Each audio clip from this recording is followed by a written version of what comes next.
매도자가 다주택자 물건이라고 하더라도 매수자가 상관없이 분양자격을 받을 수 있다라는 판단이 나왔기 때문에 기존의 해석과 뒤집어진 거죠. 네, 안녕하세요. 반갑습니다. 이승훈 소장입니다. 제 기사를 보다가 이런 게 있는데요. 재개발 재건축 관심 있는 분들, 특히 재개발 쪽에 관심 있는 분들은 한번 눈여겨볼 만한 기사가 아닌가 생각이 들어서 말씀을 드리려고 합니다.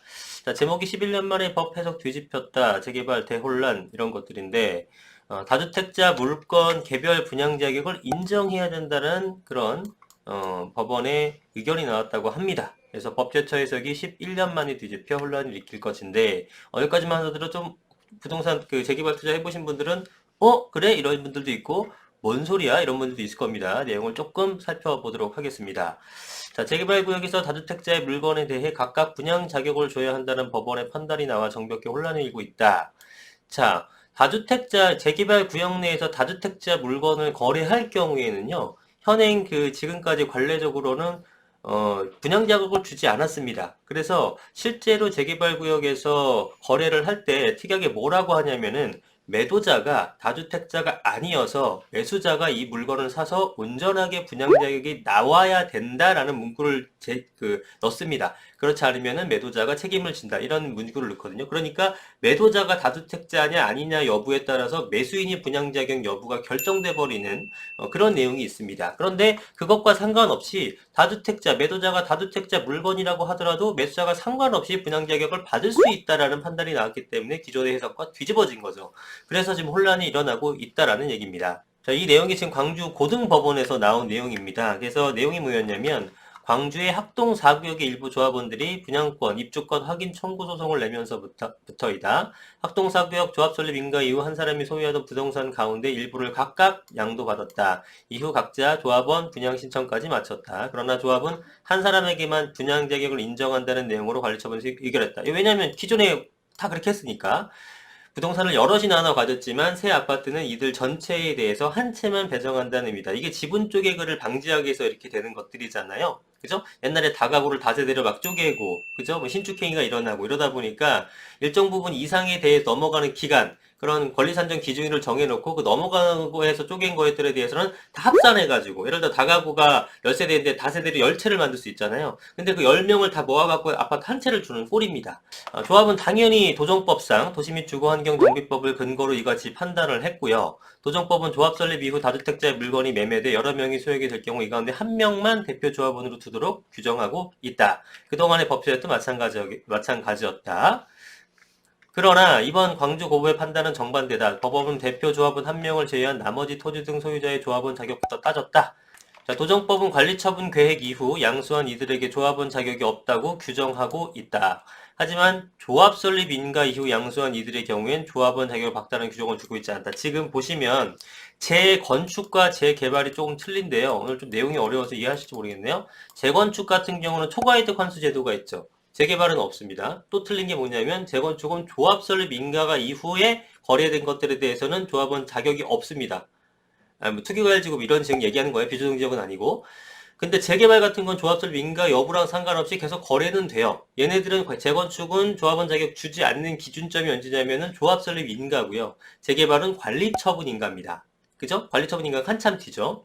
그런데 그래서 여기서 얘기하다시피 도정법상 재개발은 조합 설립 인가 이후 양수한 이들의 경우에 조합원 자격을 박탈하는 규정을 두고 있지 않습니다. 법원은 이에 따라 대표 조합원을 제외한 나머지 토지 등 소유자를 법률상 완전한 비조합원은 취급할 수 없죠. 네, 재개발상으로는 법률상 완전한 비조합원은 취급해도 돼요. 자격이 없으니까. 그러나 재개발은 그럴 수 없다는 겁니다. 명문의 해석상. 즉 판단할 수 없다고 판단했고 여러 사람이 조합원 자격을 보유하되 그죠? 왜냐하면 다 공동 소유가 되는 꼴이기 때문에 이 사람도 조합원이 아니라고 볼 수는 없다고 해석을 하는 거예요. 자, 그리고 또 한 가지 이제 쟁점이 되는 게 각자에 대한 분양 자격도 인정할 수 있다고 봤다. 도정법은 재개발 사업의 분양 자격에 대해 조합원이 신청하는 것이 아닌 토지 등 소유자가 신청하는 것으로 규정하고 있었으나 기준에 부합하지 않는 토지 등 소유자에 대해서는 시도 조례로 따로 정해 제외할 수 있다. 기준에 부합하지 않는 토지 등 소유자도 있습니다. 예를 들어 도로 부지 30제곱미터 미만이라든가 30에서 90제곱미터면 무주택자 조건을 갖춰야 된다든가 몇몇 가지가 있어요. 그렇게 정해놓은 도정법상의 명문 규정화된 것들은 제외시킬 수 있지만 지금의 광주의 도정법상 관리처분 전 주택을 소유한 이들에 대해서는 이거는 제외할 수 있는 상황이 아니기 때문에 토지 등 소유자로 인정해야 된다는 뜻이에요. 그래서 조합 설립 이후 관리처분 계획 사이에 다주택자의 주택을 양수한 이들에게도 해당된다는 의미다. 뭐 토지 등 소유자로 인정된다는 의미다. 재판부는 의결권 등 절차적 권리를 행사하는 경우와 달리 분양 신청은 각자 행사할 수 있다고 보는 게 타당하다고 설명했다고 합니다.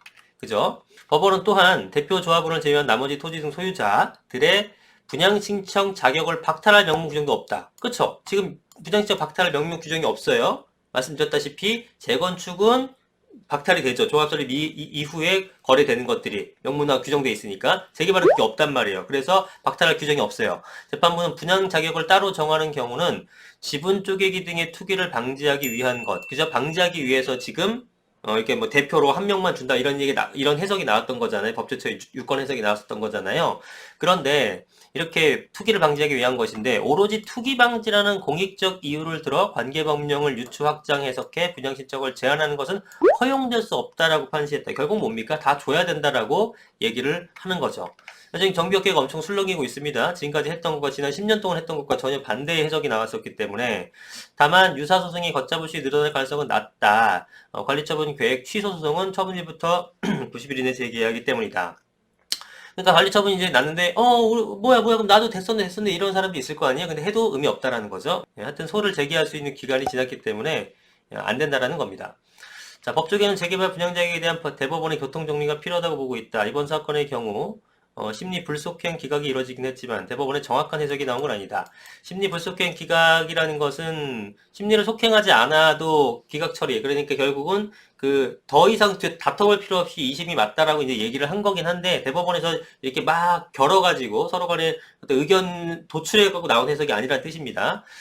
자, 그래서 실제로 또 근데 서울행정법원에서는 유사 사건에 대해서 정반대의 결론이 나오고 있습니다. 그러니까 법조계에서도 지금 굉장히 헷갈리고 있는 상황인 거예요. 정반대의 결론이 나온 상태에서 고등법원이 계류 중이다. 이것도 한번 결과를 지켜봐야겠죠. 그래서 개별 분양 자격을 인정하는 첫 판례가 나왔다는 것에선 의미가 있으나 이들이 다물권자에게 양수한 이들의 단독 분양 자격이 인정된다고 단언하기는 어렵다라고 얘기했습니다. 그러니까 아직은 확정된 건 없습니다. 하지만 법원에 여기 이쪽에서 얘기하시는 것 같이 인정하는 첫 판례가 나왔다는 의미가 있다. 이거는 충분히 이제 법조계 쪽에서 이거에 대해서 해석을 어떻게 할 건지에 대해서 다시 한번 다퉈볼 여지가 생겼다는 게 중요한 부분이고, 만약에 이게 생겨난다 그러게 되면은 재개발 정비업계가 많이 술렁이긴 하겠죠. 그죠? 예. 자, 좀 내용이 어려웠는데 여러분들이 이거를 파악하셔야지만 뭐 지금 당장 결론 난 건 아니지만 파악하시고 접근하시는 게 좋을 것 같다는 생각에 말씀을 좀 드렸습니다. 내용이 좀 어렵긴 하지만요. 재개발 공부 좀 하시면은 나중에 이게 이런 의미였구나라는 것을 알 수 있을 테니까 공부하는 차원에서 한번 말씀드려봤습니다. 자, 오늘 영상 여기까지 마치겠습니다. 감사합니다.